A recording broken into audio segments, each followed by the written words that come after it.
It was supposed to be an ordinary winter drive, the kind college students make all the time. A quiet escape, a mental reset, a few days away from stress. 19-year-old Emily Carter left campus just after 7 p.m. Her dorm roommate barely looked up when she said she needed a break.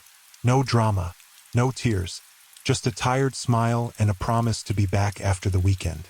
Earlier that day, Emily had emailed one professor claiming a family emergency. She withdrew cash from an ATM. She searched directions to a small mountain town in northern New Hampshire.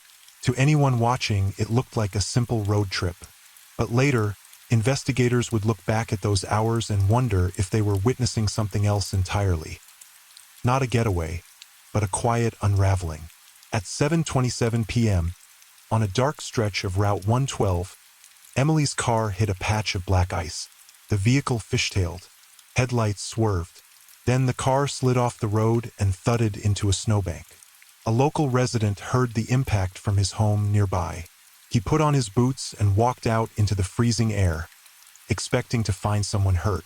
Instead, he saw a young woman standing beside the car, shaken, breathing fast, but not visibly injured. He offered to call police. She declined.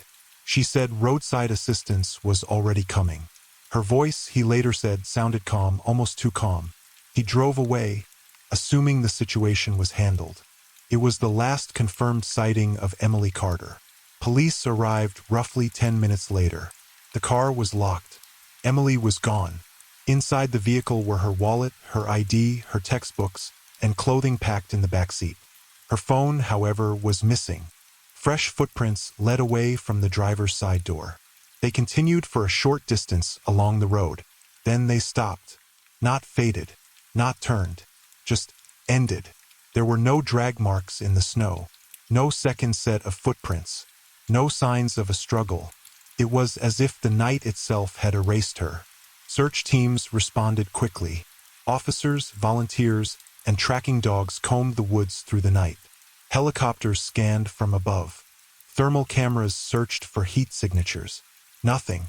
The dogs followed her scent to the roadway, and then lost it completely, as though she had entered a vehicle. Temperatures dropped below freezing. Snow began falling again, covering what little evidence remained. If Emily had wandered into the forest unprepared, experts said, she would not have survived long. But despite days of searching, no clothing, no footprints, no remains were ever found. As investigators dug deeper, small details began to complicate the picture.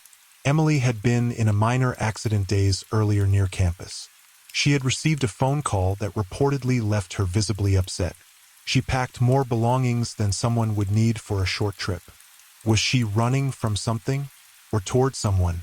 Her family insisted she would never disappear voluntarily. She was responsible, close with her parents, and deeply connected to her siblings. But detectives couldn't ignore the preparation. Something had been on her mind long before the crash. Over time, four main theories took shape. She got lost in the woods. It's the simplest explanation. Disoriented, possibly concussed, she wandered off and succumbed to the cold. But years of searches have found no trace.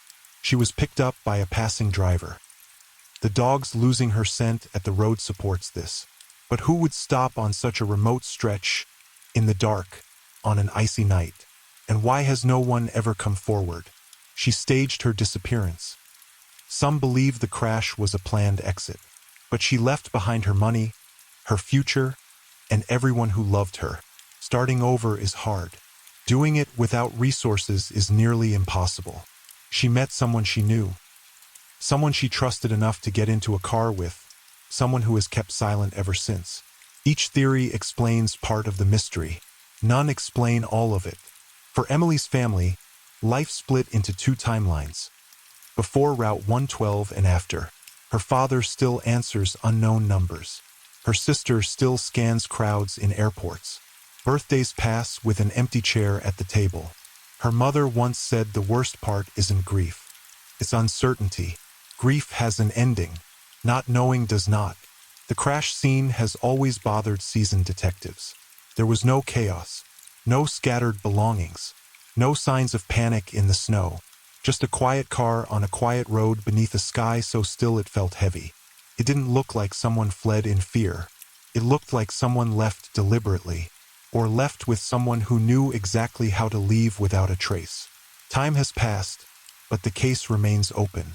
No confirmed sightings, no physical evidence, no confession, no body, just a damaged car, a snowbank, and 10 unaccounted for minutes that changed everything.